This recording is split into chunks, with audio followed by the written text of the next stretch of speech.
Hi, Noelle here, business owner and coach. Had a little bit of time after I dropped my girls off and before I started my day, so I thought I'd shoot a quick video. I read an article early this morning about positive thinking, and I am all about positive thinking. I think it gives you several benefits, health benefits, mental benefits, incredibly important to me. But I thought this article got it all wrong. So let me tell you a little bit about it and where I think it went wrong. The article started out with how positive thinking is so important to our psyche. Totally agree. Then it got into some examples, and the example they used talked about how some people hate their bosses, and they use the word hate. So that conjures up a lot of emotions, right? And I think everybody can probably relate to that. There's probably been some time in your career where you have disliked your boss. What the article proceeded to say is that instead of thinking about how much you hate your boss, you should really tell yourself that you love your boss. That's where the article went wrong in my eyes.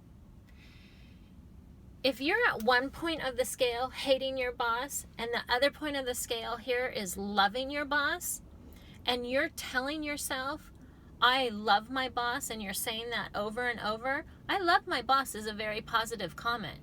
Absolutely. But what that's going to do is it's going to give a rub. It's going to create resistance. You know you hate your boss. You know you don't love your boss. And just telling yourself that you love your boss is not going to solve the problem. As a matter of fact, that resistance will cause even more resistance in your relationship. It won't improve your relationship. So really what you need to do, if you're on one side of the scale and you want to get to the other side of the scale of loving your boss, you have to do it in little tiny increments. Going from I hate my boss to I love my boss is like getting in a car and thinking you're going to press the gas pedal and you're going to go 0 to 100 in 1 second. It's just not going to happen. So let me give you an example of what I would do in that situation. I hate my boss. Let me see if I can have some positive thinking about my boss. Let's see. Well, he loves to golf, and I love to golf. And maybe my favorite golf course is the one in the city next door.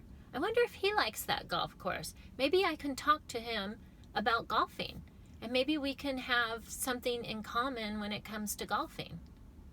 See how that feels better than going from I hate my boss to I love my boss? It's not, it's not creating that rub. You're finding some commonality. Here's another one. Well, gosh, my boss has 2 children my same age. Maybe he's going through some of the challenges that I'm going through, and I wonder how he handles it. Maybe I can talk to him about that. There's some common ground too. So finding common ground where it's positives in your life and maybe positives in his life. Here's another example of what you can do. I see how my boss treats his administrative assistant, and he treats her really, really well. So he does have a nice side to him. Doesn't that make you feel a little better? And that's what it's all about. It's making yourself feel a little better. Here's another one. He actually does have a pretty good sense of humor. He cracks some jokes and they're pretty corny, but in the grand scheme of things, he is a pretty funny guy. So see how you're going from super negative to just feeling a little better and a little better and a little better. You're not going from I hate my boss to I love my boss. So hopefully that helps you out. I truly believe we should all be practicing positive thinking. It's just the way that we're going to do it that's going to make it work for us. So hope that tip helped, and go take on your day.